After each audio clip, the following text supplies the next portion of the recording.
This is a Film Stories original podcast.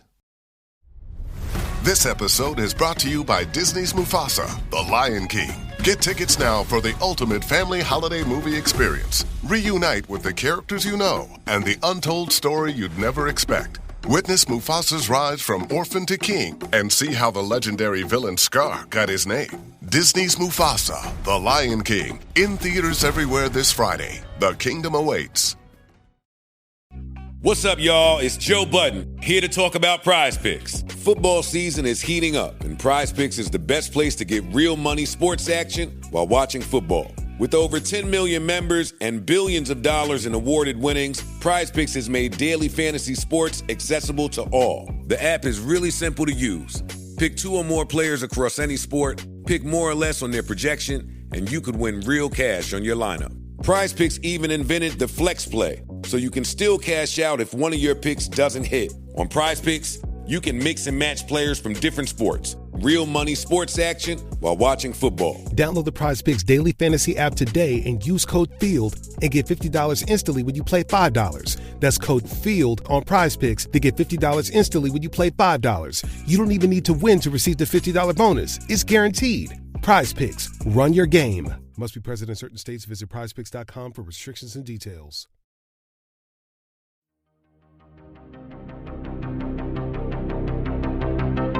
This is Writers on Film, the only podcast dedicated to books on cinema.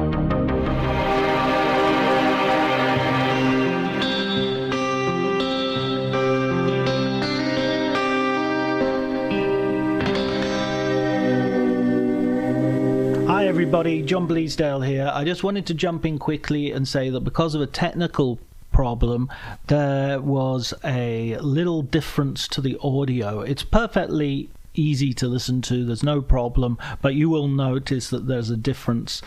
Sounds like I'm on the end of a telephone compared to my guest Brian Abrams, but the conversation is too good to let that get in the way, and so I'm putting it out anyway. But I just wanted to make sure you do not adjust your set because the problem is not on your end, but due to a fault of mine. So I hope you enjoy the episode, and I hope you don't let that distract you too much. Okay.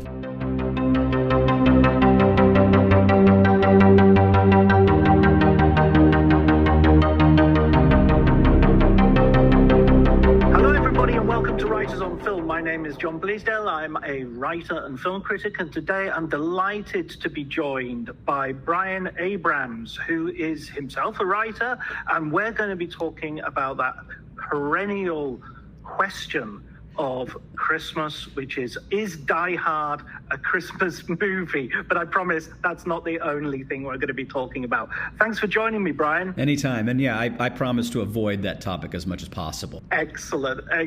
Now, I've read your book in like, I think, 2 sittings. I just raced through it because it's a Kindle single and it's a really entertaining read. But you've done quite a few of these oral histories, right? Yeah. Die Hard and Oral History was my third of 4 oral histories I've done. Done them in 2014, I did one on the NBC years for Letterman when he was in the 12:30 slot. And then I did one on Gawker the following year. And then Die Hard was 2016, which every year results in me going on some podcast or picking up the phone for some newspaper to discuss whether or not Die Hard is like a baby Jesus movie, which is fine. And then I did one on the Obama presidency, and that came out in 2018. And then my most recent book came out in 2023 called You Talking to Me, The Definitive Guide of Iconic Movie Quotes. Did I get the title right? I fought on the title and lost.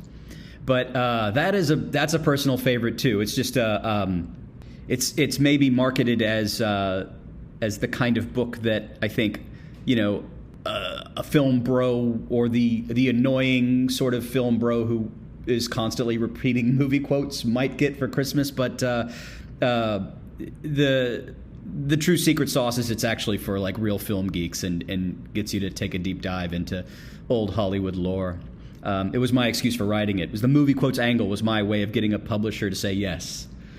to something which was, say, more amorphous, and you can do what you want inside. Is that the idea? I think so, yeah. I mean, I think if I went to my publisher or my editor and I told them that I'm obsessed with Giallo and Joan Crawford and I want to articulate that in a book on Hollywood history, he would be like, that's not going to happen, but do you want to go get a beer and, tell me your troubles? But, movie quotes, that's something that's a very sellable and very broad. So, you could be a sicko like John or myself, or you could just be like someone's dad and you'd pick it up. I mean, I admit the publisher did an excellent job with the cover art. It's really grabby. So, yeah, they sold quite a few of those last year.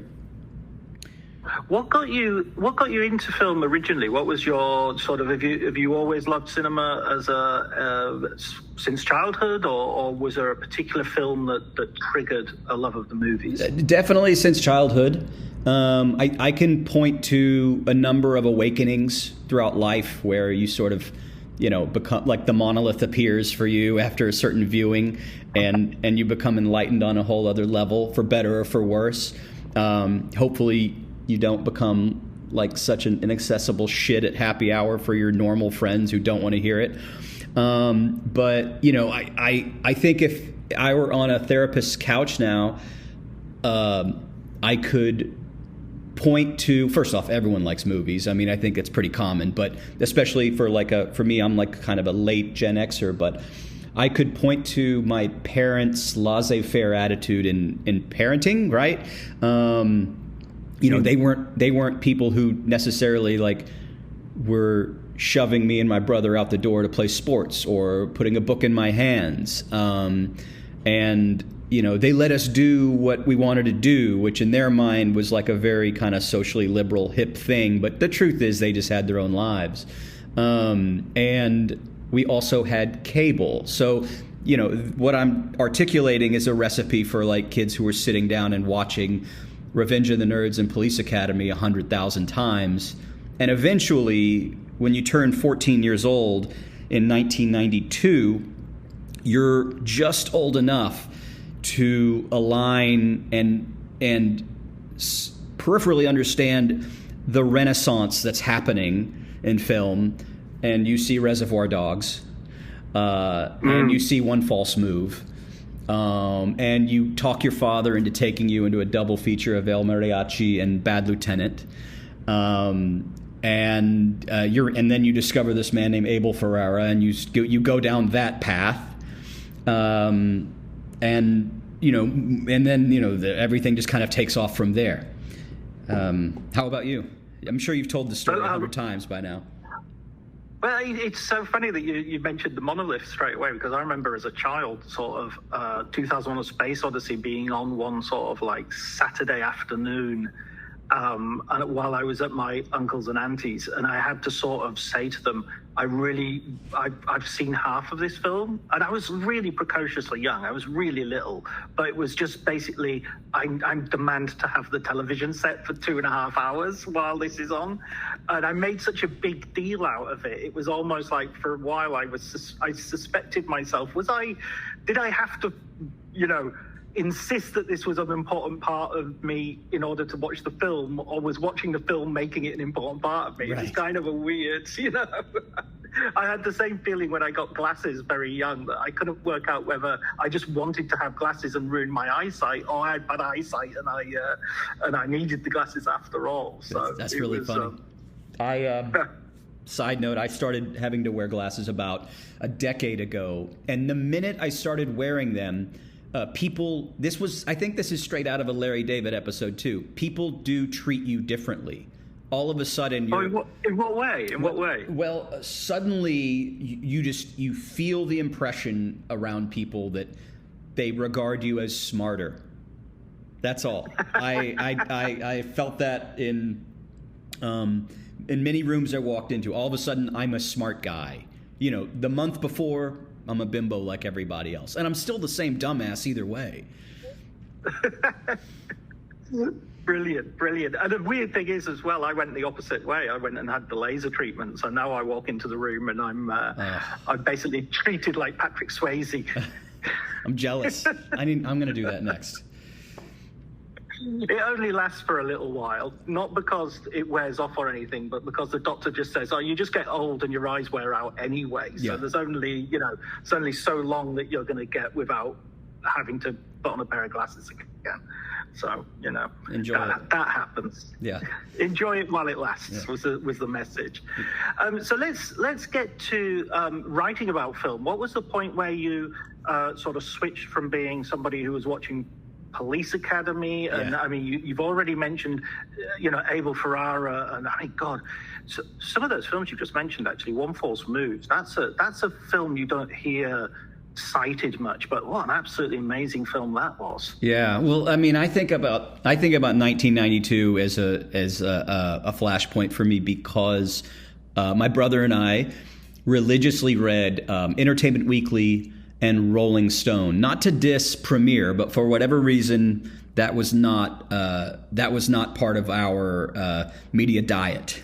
I mean, the phrase media diet did not exist then, and it shouldn't exist now. But I remember Peter Travers' top 10 that year. Was it a top 10 or a summer preview? I'm positive. No, it was definitely a top 10. And on that list, so I'm going to have to fact check myself later. How does that sync up with my dad taking me to see Bad Lieutenant when it came out? Perhaps he had a review separate from that came out earlier that I caught too. But in the top 10, Travers had Reservoir Dogs, Bad Lieutenant, One False Move, Brothers Keeper was this documentary that hit around then, The Player from Robert Altman, and I'm trying to think what else. A number of other the key movies. I want to look it up while we're here, actually. But at the same time, I was kind of having my own little letterbox to myself in like a little journal. Okay, here we go. Here is the top 10 for Peter Travers in 1992. Are you ready? Yeah, go. Okay. The Player is at number 1. Actually, should I do it from 10 to 1? Yeah, do that. All right, here's Peter Travers' top 10, Rolling Stone, 1992. Number 10, A Few Good Men. 9, Bad Lieutenant. 8. Saw at the cinema. Yeah. 8, Glengarry Glen Ross. Saw at the cinema. Watched it 1,000 times on tape. Yeah. Such a good film. 7, Reservoir Dogs. 6, Husbands and Wives. Oh my God, yeah. Yeah, I just rewatched that the other night and had to log it on Letterboxd as The Dark Side of When Harry Met Sally. Yeah. 5, Malcolm X. Amazing. 4, Howard's End. And I'm a big Ivory Merchant guy. 3, The Crying Game. 2, Unforgiven, and 1, The Player. So that's a banner year. And that'll. I mean, 14 is young to comprehend most of those, but nonetheless, it's going to take you along for the ride and get your motor going, I would think. But yeah, go ahead.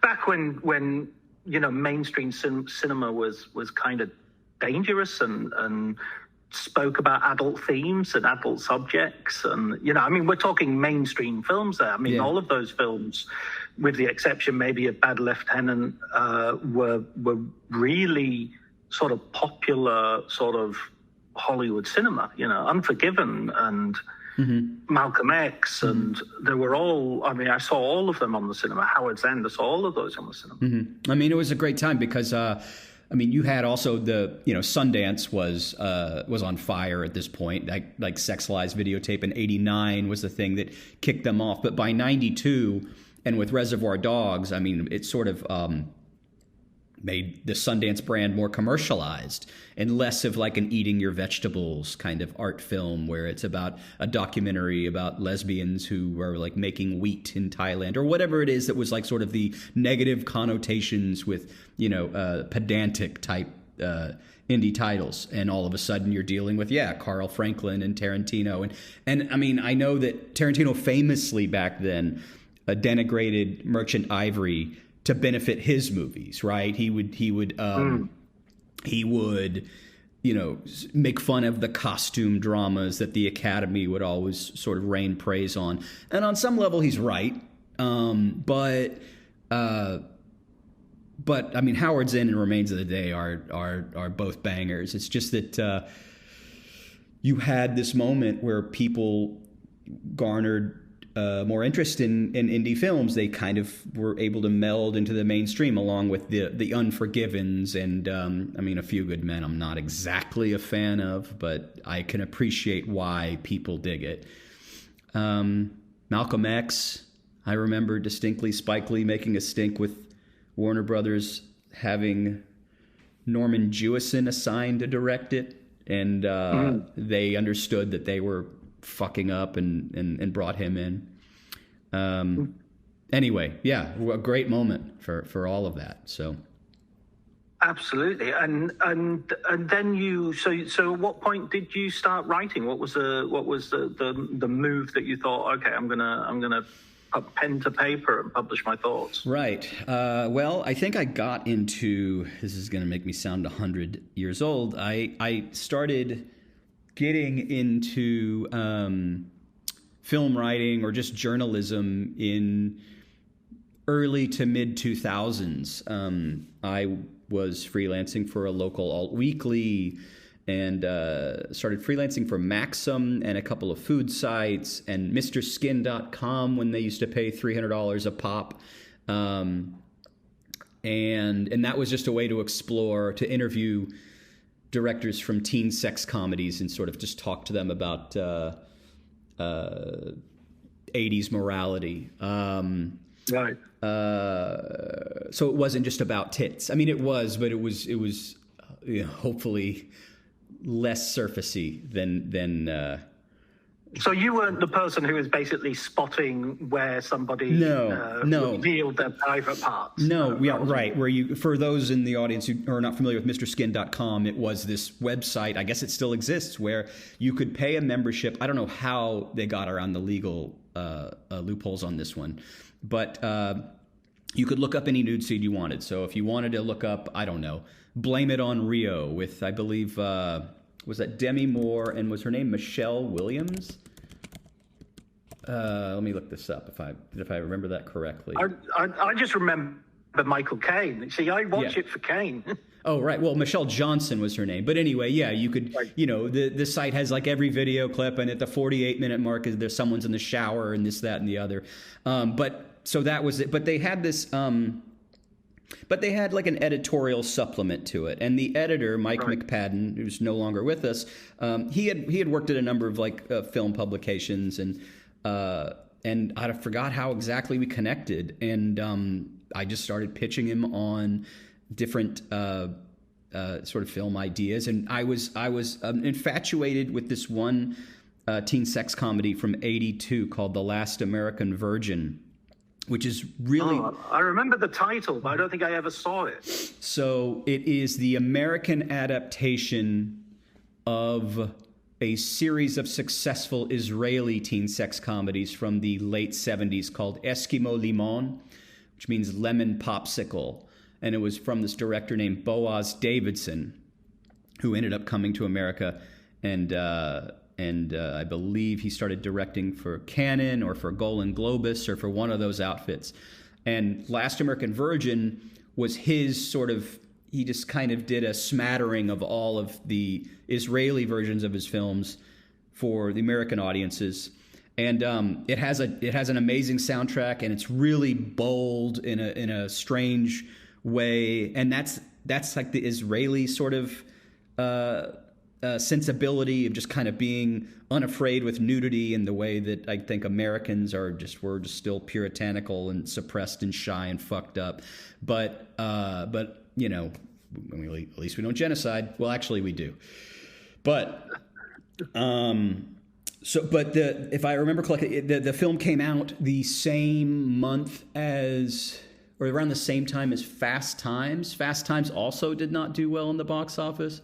But at any rate, it is a gem. And I mean, if you catch it on cable or I'm sure I bet someone has uploaded a version of it to YouTube. It's worth checking out. It's not exactly what you might think it is. It's not the screwballs or zapped or joysticks where it's just a little like brainless titty comedy. Not that there's anything wrong with that, but it does sort of operate on a little more of sort of what is the phrase that I'm looking for? Just kids learning the rules of life the hard way. Right. It's sort of more like attached to the real world in some way. I think so. I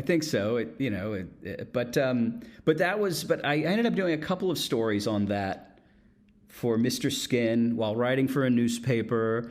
Eventually, I made my way to New York and worked for a magazine and ran a couple of sites. And then in the 2010s, I started finding my way into books somehow. And I'm still here. I'm not like sleeping in Central Park just yet. That's the bar which you've got to get over. Yeah. Keep yourself out of Central Park. As far as I'm concerned, yeah. I mean, that's top hobo real estate, man. Exactly. If you're gonna be a hobo, it would be Central Park hobo, Manhattan. I mean, no question about it. That's listen, look at us laughing at the homeless. What a wonderful Christmas sentiment we're spreading here.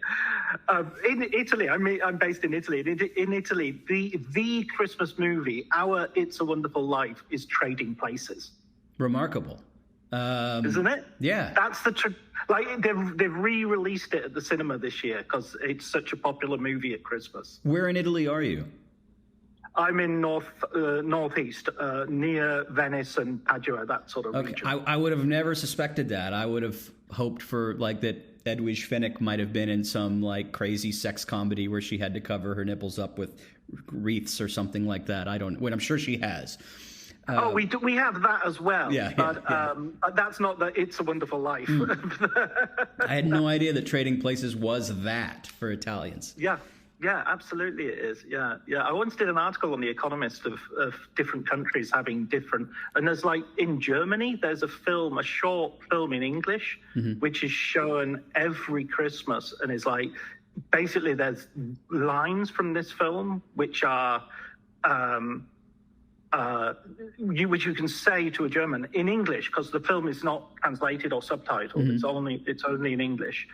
And I don't think it's even ever been shown in England. Nobody in England knows about this film. And that's the It's a Wonderful Life of Germany. Oh, that's a really good premise for an article. So what is it for London? Please don't say Love Actually. Is it really Love Actually for British people? I think that's a good one. I think in England there's just too much choice, really. I think definitely things like The Muppets Christmas Carol has become, a very choice good pick selection. It's a Wonderful Life will definitely, get a repeat viewing. And then there's sort of those films that just pop up around holiday time, like Where Eagles Dare, which just have snow in them. And then it's not got anything to do with Christmas at all, but there's snow in them. So, you get to hear Richard Burton saying broadsword to Danny Boy, broadsword to Danny. And it's like, it's Christmas. This is a decent segue for us to discuss probably what is now become the quintessential, at least American, if not elsewhere, I'm sure elsewhere. People celebrate the holidays by watching John McTiernan's Die Hard. There you go, you see. It's almost as if I'd scripted it from the very beginning. Yeah, absolutely. I mean, this whole thing about Die Hard, I don't think of Die Hard as a Christmas movie. I think saying that Die Hard is a Christmas movie is a sign that it's Christmas. It's just hearing people start to say, is Die Hard a Christmas? Oh, God, is it? It's October. Wait at least until November before we get into the discourse. Yeah, well, I'm a little more... self-centered when the discourse hits because despite my social anxiety with posting shamelessly about something that I reported on 8 years ago, when the Die Hard is a Christmas movie discourse begins, to me I'm like, well, I'm supposed to get out there and self-promote like an asshole. But clearly the discourse itself is annoying only because, some time ago when social media, fully evolved, I guess it's always ever evolving, but, someone out there made what they believed was a clever comment about, Die Hard, being this non-traditional sort of idea of what a holiday film is. And they're correct, but it is annoying. Yes, it is true. It is a holiday film. Can we please move on? But whatever. People want to watch it. They want to celebrate it. I mean, I rewatched it, 2-3 weeks ago. Okay, I've watched it twice in the last month, and I hadn't seen it in a couple of years, and I loved it so much. It was so much fun for so many reasons. So I get it. I totally understand why people are in the mood for it. Yeah. It was released in the summer, though, right? Was it a summer release? Right, July of '88, and I assume that Christmas was the premise from the book that it was originally based on, or it was a setting for Nothing Lasts Forever, this kind of mediocre novel from the late 70s, written by Roderick Thorpe. There has been so many iterations of the novel to script until it finally got in the hands of everyone on the set on the Fox lot in whatever months they shot that. I want to say late 87, early 88, something like that is when actual production was. And, it was by the time it probably went through so many iterations, while they're filming it, it becomes incidental to them that is a Christmas movie, which is why it feels ironic for us, or at the time, whoever made the, clever comment a decade ago on Twitter that it's a Christmas movie, because it was just not conscious of anyone really. Yes, Let It Snow plays. Yes, there's a Christmas theme running throughout. There's a family theme running throughout. There's the ho ho ho dead Tony in the elevator. But yeah, it's not consciously a Christmas movie in the way that other kind of twee films are consciously Christmas movies. It's funny that the Let It Snow was, you mentioned in your book, was actually a sort of joke on the part of someone in the editing department, just putting the song on over the end as a kind of joke. Yeah, Frank Uriosty, the editor, had that as a placeholder when they were doing previews in summer of '88. And they just assumed they would fill it in with something later on. But the scorecards were so high, and it was fitting, especially with all of the barabons floating from the top window and actually looking like snow. I mean, that, again, with Frank, I don't even think, I have to go back and look at the transcript, I don't even think he consciously made that decision. I think it was just a plug-in. And it works perfectly, so they just left it in. Mm-hmm. I love that the format of this book as well. I love the format of oral histories generally, but there's something really enjoyable about the sort of breadth of the people you talk to, that you get people talking who are producers, people who have fairly small parts. I love, what's the name of the actor? Is it William Atherton, the guy who was in Ghostbusters? Yes. And Sugarland Express, and he plays one of the FBI. Is he an FBI guy or? Well, he is the douchebag broadcast reporter Dick Thornburg, who invades the McLean home and gets the little children on air to say, come home, mommy and daddy. And he played the EPA slimebag in Ghostbusters. Now, interestingly enough, this is very this is such a Reaganite zeitgeist in which an EPA bureaucrat is a villain and a journalist is a villain. This is a very libertarian mindset and both the movies frame those characters so well that it doesn't matter. I'm willing to roll with it. But in my political reality, those are very necessary roles that our society needs. And there's a reason why that EPA hat is telling you to shut down the ghost toilet in the basement or whatever. And there's a reason why, Dick Thornburg as a character in Die Hard 1 should have not threatened the housekeeper in order to break into the McClane home and get comment from children. That was a huge no-no. But in part 2, he does the world a major service by uncovering the massive terrorism plot at Dulles International when the control tower of the airport is suppressing that information from thousands of holiday travelers. Who's the fascist there?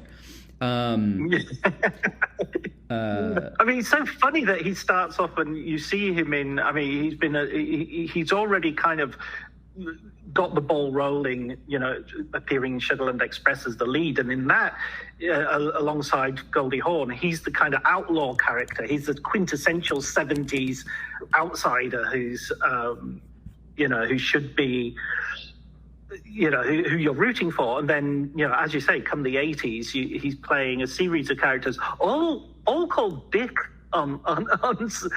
unimaginatively. Oh, that's really funny. I should probably take a moment and just discuss like the oral history as a format. Yeah, please. But just assuming there may be a listener out there who's not completely familiar, the I guess the easiest way to distinguish it from just a normal prose work of nonfiction that's paragraph after paragraph is that this book, which is digital only, is told through interviews. So I had pursued everyone involved in what I perceive to be the Die Hard story, and that's a scope larger than the making of, and we can discuss that. But I went out and spoke with people involved in the cast and crew, as well as producers in Hollywood who may have been involved in the development of it, friends or foes. And through my transcripts, I sort of assembled this kind of giant jigsaw puzzle that just kind of takes you on a ride. And it begins with Bruce Willis as an unknown, as a bartender on the Upper West Side of Manhattan, nicknamed Bruno, playing the harmonica, to his TV stardom in Moonlighting. And there's this second narrative track that's happening. And it is kind of a complicated constellation, actually, but that's why I loved putting this one together, because I really do feel like it worked well. There's this second narrative track that's happening where you're seeing producers in Hollywood kind of begin to circle around the Die Hard script and understand the action projects that they've been working on, and you're kind of seeing the story of this new strain of action movie that begins to evolve out of, what we traditionally think of as like the 80s testosterone-fueled popcorn Hollywood movie. What are we talking about? Schwarzenegger, Stallone, eventually Van Damme's ass shows up, but Chuck Norris is in there, that son of a bitch, all of that. But there's this other strain that begins to break off, and it has a little comedy to it, and it's a little more self-aware, and its politics aren't as stringent, and it starts with 48 Hours as a kind of modern buddy comedy. It takes the formula of Butch and Sundance and puts it in like a modern setting that we as moviegoers in the 80s get. And it's a little less naive than when Paul Newman and Robert Redford were running around in that particular production. And so from 48 Hours, you begin to see like Lethal Weapon ends up happening, and Die Hard is kind of the I think among all those productions, and there's many more that we can talk about through that strain, but those are like the big ones, I think. Die Hard is really the one where like everyone is firing on all cylinders in a really serendipitous way. And I think it's no hyperbole to say that when you look at like monumental American action movies, or I don't even say American, in the history of film, right? like major points of action movie history, I'm going to point to Stagecoach in '39.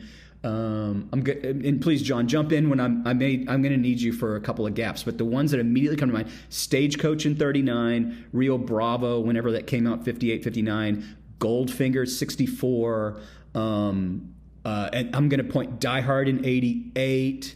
I'm sure there's maybe more. The French Connection we could put in somewhere. As, The French Connection has an amazing car chase in it, and is a policier of... That's true. I didn't even think about the car chase shit. Because then, there's that conversation to be had about Bullet and French Connection. You're right. Right.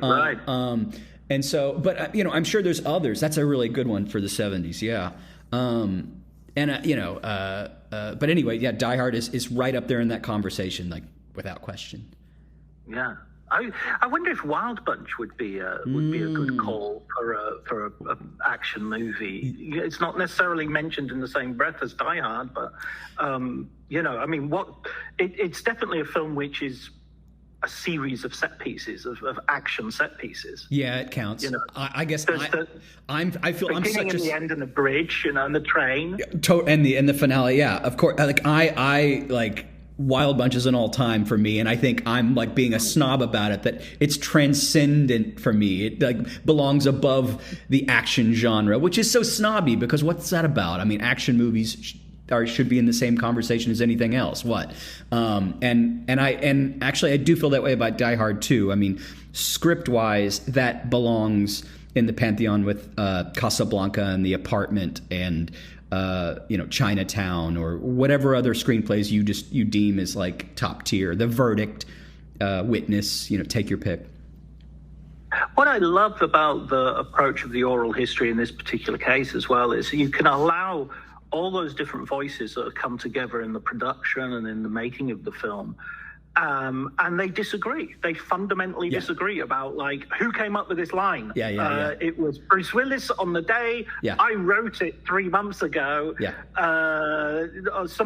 Joel Silver suggested it. So you have these 3 or 4 different versions, and doing the oral history, you can just go, okay, these are the 3 or 4 different versions. You make your mind up. Yeah, I mean, some of that's deliberate too. I mean, when you enter into the conversations with people, and hopefully people are generous with their time, and sometimes you can ask some broad questions and they just like go off, and you let them riff and don't step on what they say, just let them alone. But then there are other times, when someone makes a pointed assertion, I did X on this day, and then that people in that immediate vicinity of that episode, you go to them. I mean, you're supposed to go to them anyway. That's just kind of standard journalism on some level, to get comment and color from them as well. And then you've hit something when they butt up against that, and they're like, wrong. I was the one responsible for, the TV dinner line in the air duct or whatever it was. Absolutely. I mean, it's and the people who you're talking to a lot of the producers, you're talking to a lot of the sort of actors who are around. You don't get Bruce. No. I imagine, well, obviously for medical reasons these days. Were you tempted to sort of drop in some quotes from, old interviews that he'd done, or did you want everything to just be fresh? Yeah, that's a big no-no for me. 2 things. A, I remember Bruce at the time, my reporting for the Die Hard oral history was most of 2015, and then it was published, I believe, June 2016. And Bruce was on Broadway with Laurie Metcalf. They were doing Misery, and I went to see him. In fact, Stephen King was in the audience the night I was there, and he's so tall. When he got up to leave, everyone was just like in awe, gasping, watching him like walk up the aisle. It was really funny. And but no, I tried my best to get through to Bruce's army of people, and even slipped a note to the green room. By the way, that's a good trick that can work sometimes, is if like the best way to circumvent people's armies is if they're ever like on stage, that green room note like that, just mail something to it, snail mail it. The assistant at the theater will, you never know, but it didn't work out. But yeah, I got a number of people involved that could paint enough of a picture. I feel fine with it. But to answer your other question, no, that's a big no-no. I would never want to borrow, and I think I see that sometimes where people say it's the oral history of XYZ, and then they use secondary sources. They use, an interview that someone gave. Let's just make up a hypothetical, right? So let's say it's Babe, Pig in the City, the oral history. And that's such a good film. I've never seen it. I should see it, but I don't know why that just popped into my head. But and let's say they couldn't get James Cromwell for the oral history. So then when did Babe, Pig in the City come out? 98, 99, somewhere around there? Yeah, around about then, yeah. Okay, so let's say that you go back and they use the interview he gave to Entertainment Weekly, and they slip it into the oral history with a footnote that says, at the bottom, hey, this line was actually part of the interview he gave 25 years ago. Well, then it cannot be an oral history, because the purpose of an oral history is to give the participants and principals of the topic the opportunity to reflect back. That's the point. You can't have an oral history when something just literally happened. And so that is when they're doing the junket, so they're right. It's a different context. Right. They're selling the movie. They're not reflecting on the movie. Right. And so there's the opportunity to reflect is it's a way different perspective. And and the Letterman oral history for that spoke to me so clearly when I was putting that together from people in writers' rooms who were making pioneering efforts for late night TV in the 80s, and now had the opportunity to crane their necks backward and see what has happened over the years after all the late night wars. After, whoever has come and gone, whatever hosts have come and gone, Jimmy Kimmel is now, whoever, Eric Andre is on Adult Swim now, so everyone can observe how things have evolved and devolved and have the opportunity to comment. I mean, that's far more interesting to me. And so, I would never insert like and I don't even mean that from like it's not even coming from a place of pride of like, oh, I want it to be all original. It's just I feel the assignment demands it to be all original. Right. I get you. I remember reading a book. It's no writer who has been on this podcast, by the way. So I'm not going to spill any beans on people. But all the quotes that were given from the principal, and it wasn't saying it was an oral history, so there was no sense it was, but all of the quotes were from a Cigar Monthly interview. And I was just sort of thinking, I mean, this is a director who has given plenty of interviews. There's material out there. Yeah. Why are you just taking it from this one Cigar Monthly? This was it just struck me as a very weird sort of choice of that's where your secondary source is coming from. You must have, Well, if it's Cigar Aficionado, once upon a time, they used to pay extremely well for their features. I mean, this is 25 years ago or longer. And those would be long-form interviews where they probably got people off guard. They got people at minute 40 of the interview to start talking shit in a way that they wouldn't in a 15-minute junket interview or wherever else. This Cigar Aficionado was podcasting. The way that Playboy interview, it's similar to that. If that's the same magazine you're thinking of.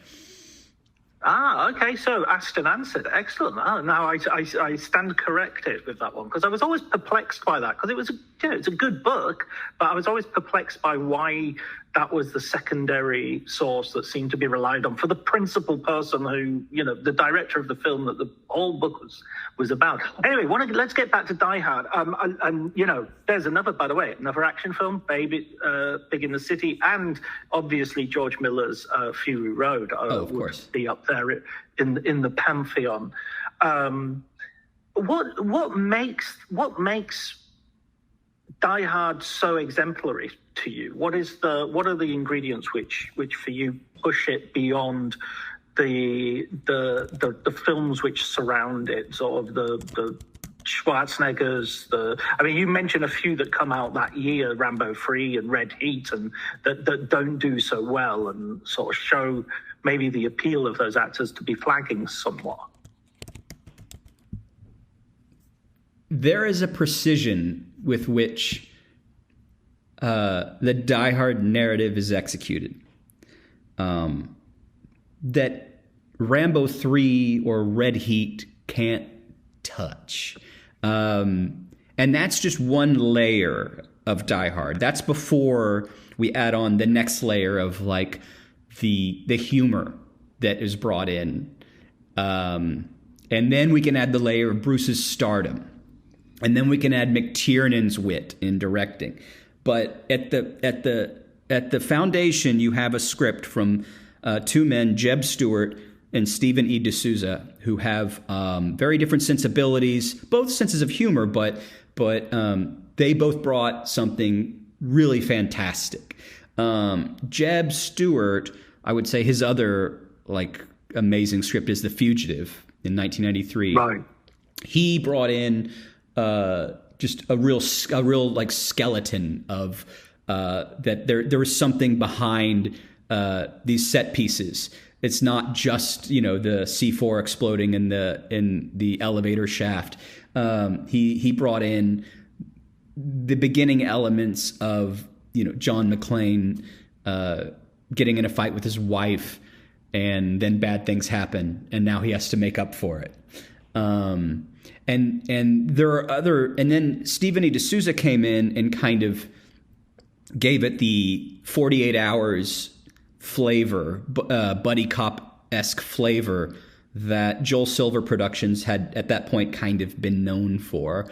I mean, they're really known for that now, but like back then, it was within Hollywood. People understood like that he had kind of a formula going, and so D'Souza brought in like a ton of the humor, and he's also really good at cracking the code on different plot devices.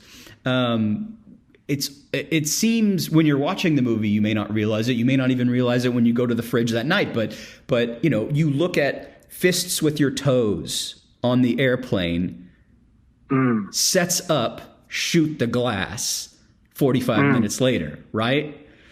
There is a reason why he went barefoot.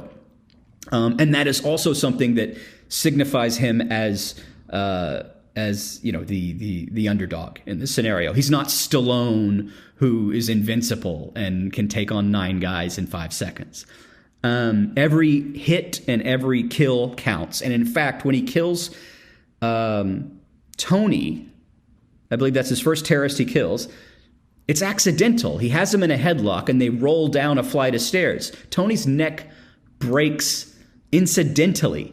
And that sets up Alexander Goodenough as an excellent sub-villain who is super pissed and has it out for McClane because his brother is dead. You have the relationship at the beginning when Argyle is driving McClane to Nakatomi Plaza.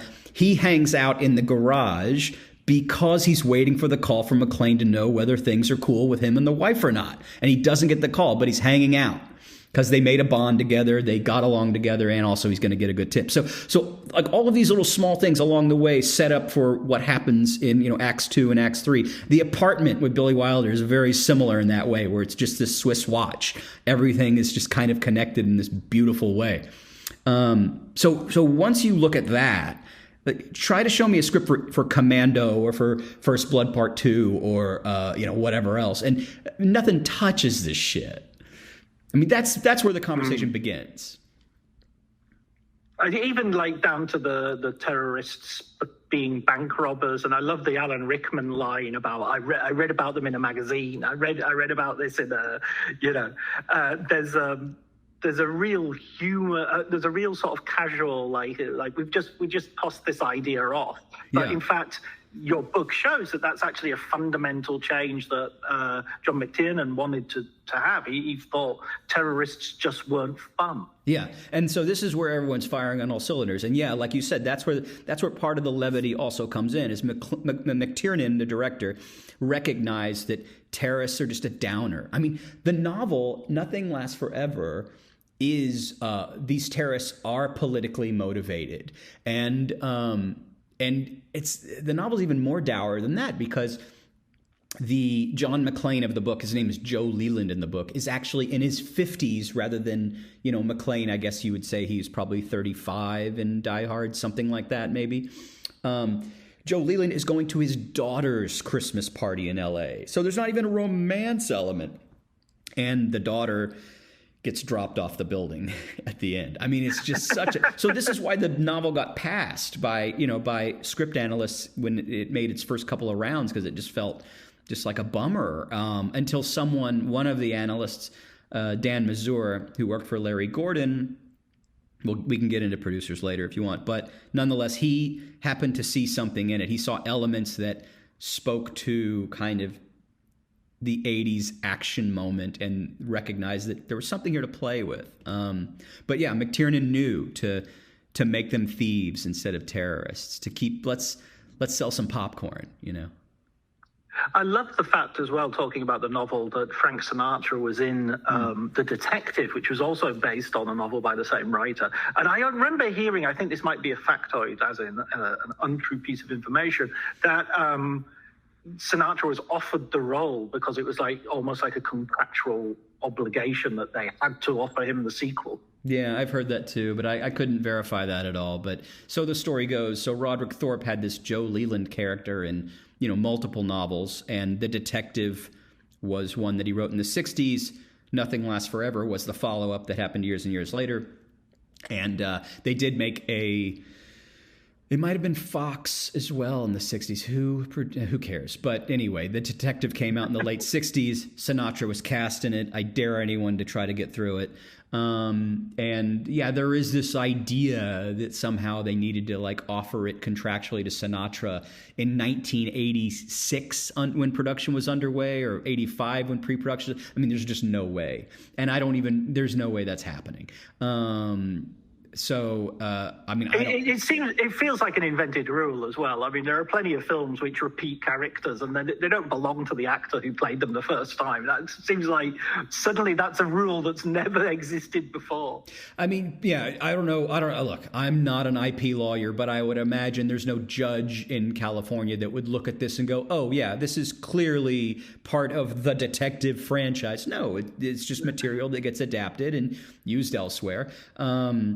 But and no one I spoke with was able to verify the Sinatra thing at all. I mean, to them that just felt like a piece of internet ephemera that just kind of happens, and people just go along with it because you hear it for so much. Because you hear it for so much. What? Yeah, if you hear it repeated enough times, then you think, okay, that there must be something in it. Mm-hmm. But the couple of, the book is, for such a short book, it's absolutely jammed with some great stories and tidbits. I loved the Alan Rickman falling story, and I loved the guy getting his brains blown out story. Those were the two that have stuck with me particularly. This is Alan Rickman supposed to drop on 3. What was the story about the brains? Yeah. That's when the terrorists shoot their first victim. He sort of has McTiernan wires him up so he has a big chunk of his head flies off and hits the glass. And he's saying, you make sure you get brains. I want to see brains. And they're saying, why do you want it? Why do you want it to be so gory? And he says, I want to give the MPAA something to cut, so that they'll cut that and then they'll leave the rest of it. Right. I remember now. So James Shigeta, who played Takagi. That's right. They needed to bait the censors to make them feel that they've done their job. That's right. And then obviously Rickman, with the big fall and that face being so convincing, was because they were going to drop him on 3, but or so he believed. And then the stunt coordinator told the person holding him to drop him on 1. And yeah, that's where that freeze frame just feels so real. There's another. I mean, I think your listeners may enjoy the oral history just sort of to understand the ramp up into the production. And then I spent the least amount of time on the production itself, right? Because I want to talk about that sort of the constellation of events that I had mentioned earlier that led to the making of Die Hard. And then afterward, you get an understanding of Die Hard as a phenomenon and Die Hard as the formula, right? The copycats, the umpteenth copycats, which I find fascinating. And I mean, I enjoy them. Some are better than others, obviously. None compared to Die Hard, but there is a formula. Yeah, there's sort of like Die Hard on a bus is Speed, right? Right. I mean, the Die Hard formula is pretty simple. It's a sandwich, right? There's a not to be confused with Walter Hill stew. Walter Hill stew is something different. That's like a group of dudes who are boxed in or who go upriver a little too far. There's almost something Deliverance-esque with the Walter Hill films like The Warriors, Southern Comfort, Trespass. They all live in that world where it's protagonists who end up where they shouldn't and have to get out. And Die Hard is slightly different. Die Hard is a sandwich because you have a lone wolf in the middle who is stuck in between terrorists and the authorities. And the authorities, this is specific to the recipe, the authorities have to be hostile to the lone wolf. And that is why, when you do end up having, Die Hard on a plane, Passenger 57, Die Hard on an aircraft carrier under siege, Die Hard on a mountain, cliffhanger, as you mentioned, Die Hard on a bus, Speed, there is a legitimate debate about whether or not those films are true to the recipe. In Speed, whatever Keanu Reeves' name was in it, Jack Traven, something like that, right? He is in cahoots with the cops. Joe Morton and Jeff Daniels are on they're on walkie-talkies or cell phones with him. I forget exactly what, but they are they're copacetic. They're helping him, and that is what makes it. I mean, the argument goes, not a Die Hard film, but I'm personally not a stickler for it. I recognize the skeleton of a Die Hard formula. Just roll with it. Let's not be too uptight about this shit. Absolutely, yeah. And to me, there's an element of almost like the TV show bottle episode feel to Die Hard. It's this confined area and a series of problems and a series of solutions. Yes. I mean, brilliantly done. The absolute template for how to do it extremely well. But it has that kind of structure to it, in my view. And which is why Die Hard 3, 4, and 5 are not Die Hard films, or at least you could say Die Hard 3, 4, and 5 are less of a Die Hard film than something like Speed is.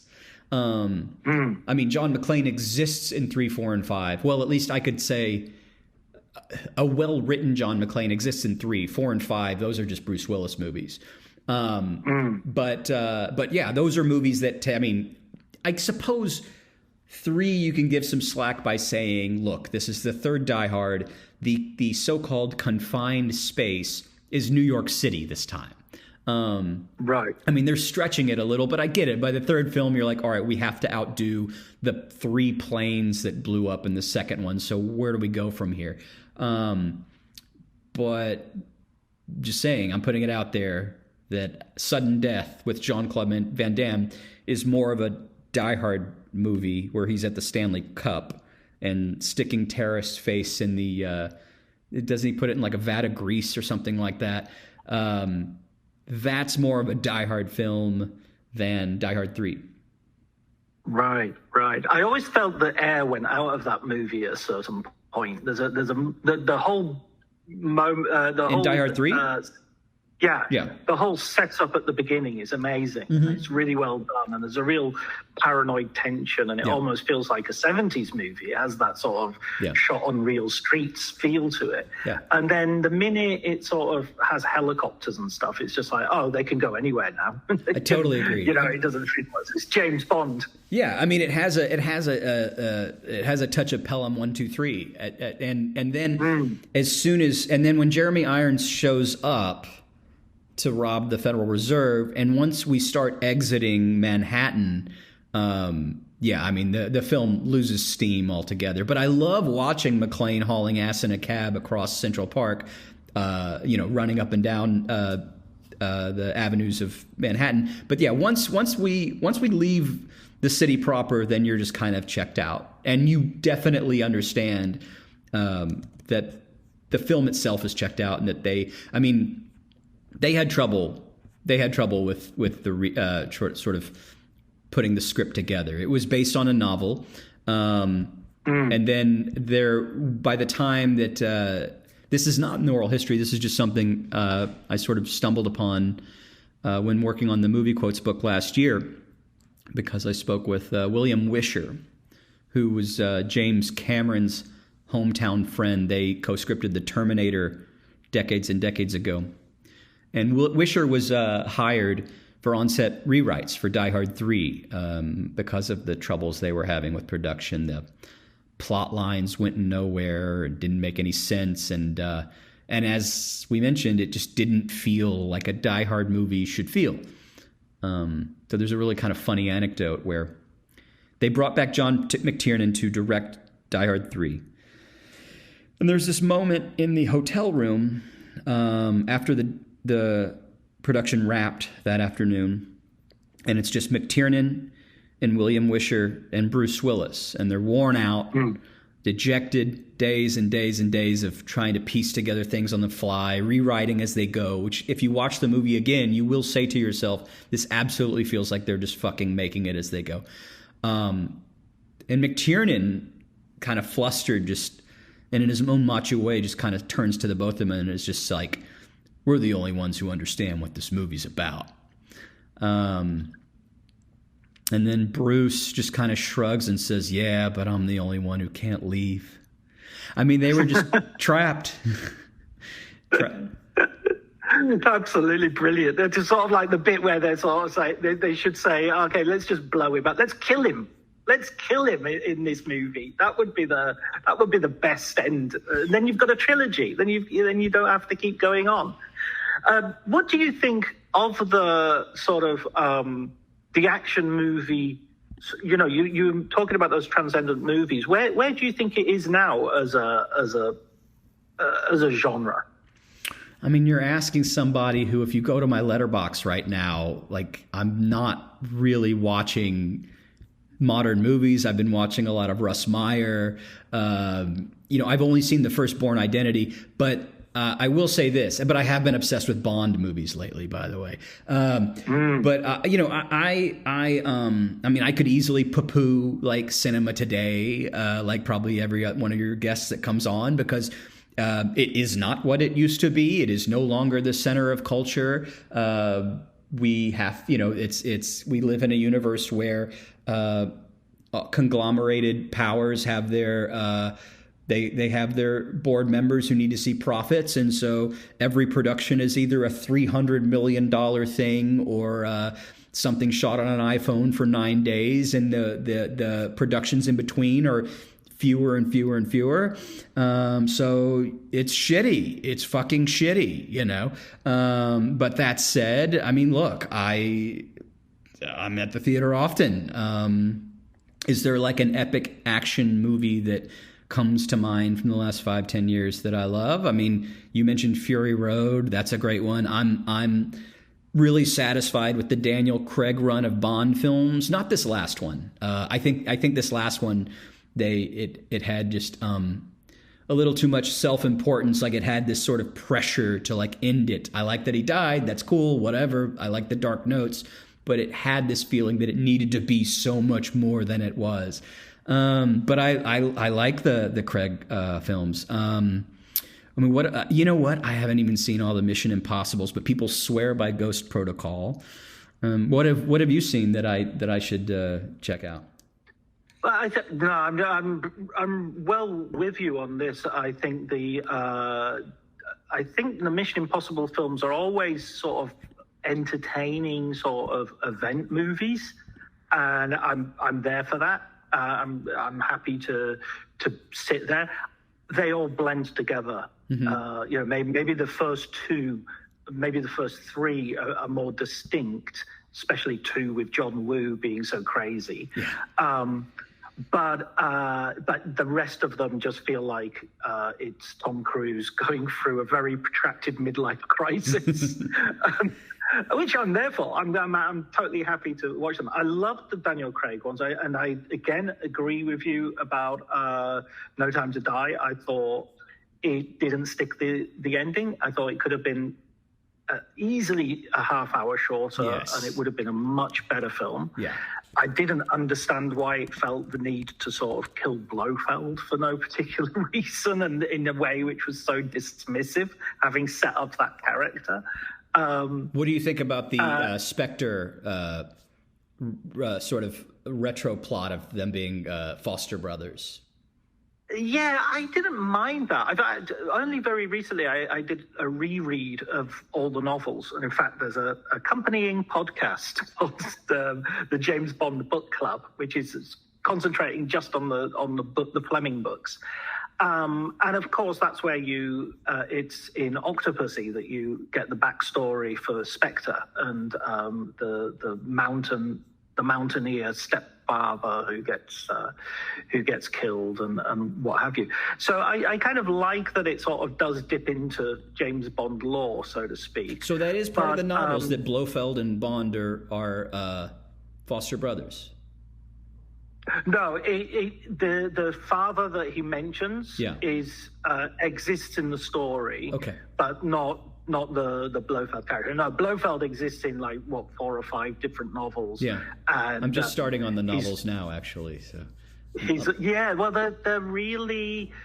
I really enjoy reading them. I really enjoyed going back. They're full of very.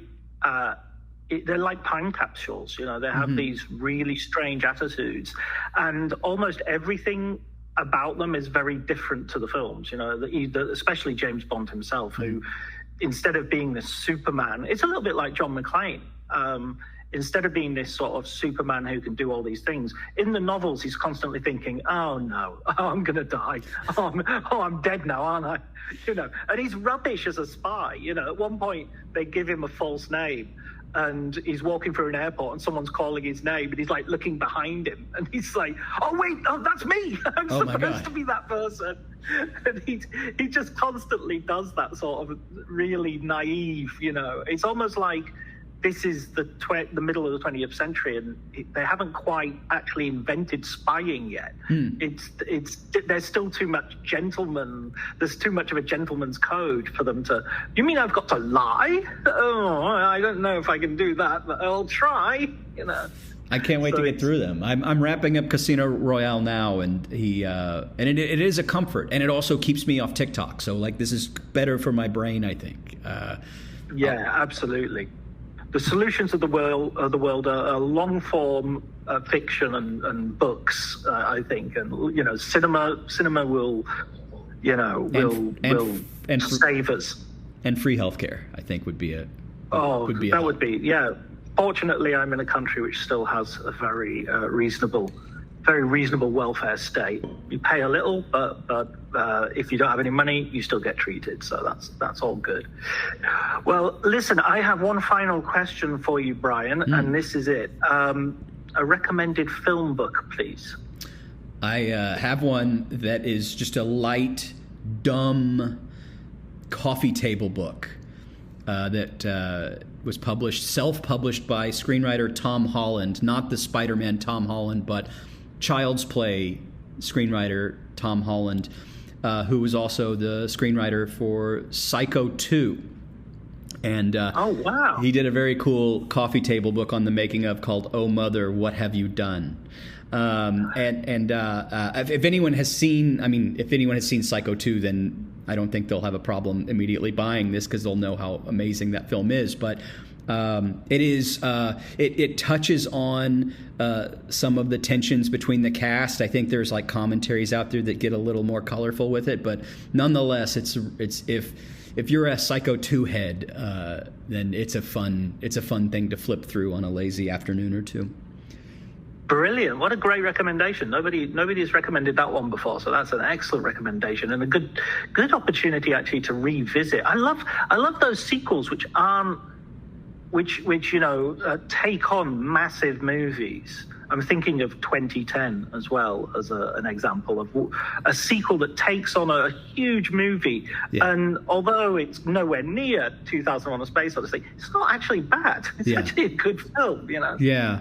No, Psycho 2 is up there. Exorcist 3 is one. I would put The Color of Money. You could put that in there as well as one of these. I prefer The Color of Money to The Hustler. Mm-hmm. I get it. I totally get it. That script by Richard Price. Mm-hmm. Oh, it's amazing. Yeah. I think Psycho 2, it did well at the box office in '83, if I remember right. But it's just one of these things that people could easily dismiss because it's not Hitchcock. It feels like slasher pulp. It feels like it's just kind of one of these throwaway, Friday night date movies, or it's like a Freddy Krueger, Jason type scenario. Although Freddy wasn't out yet, but it definitely felt like it was chasing the Friday the 13th phenomenon, and it probably was. But the movie's amazing. It's a 5 out of 5 star movie. There's no question. And for those out there, I think Eli Roth actually swears that it's better than the original, and he makes a case for it. I think if you take the hyperbole to that level, then people begin to not believe you. But I totally understand where he's coming from. Well, I would go Babe in the City. It's better than the original. That would be. And seriously, if you've not seen it, Babe in the City is nuts. It's on the list. It's on the list. Genuinely nuts. Oh well, you'll have to come back and tell us what you think. What are you working on next, Brian? Currently working on something that I do not have a contract finished for, so I'm not at liberty. I'm not at liberty, and I'm not actually going out to eat that much either. So. Well, let's hope you get that contract soon, because it'll be something I'm sure I want to read. Thank you so much for joining me, Brian. Thank you, John.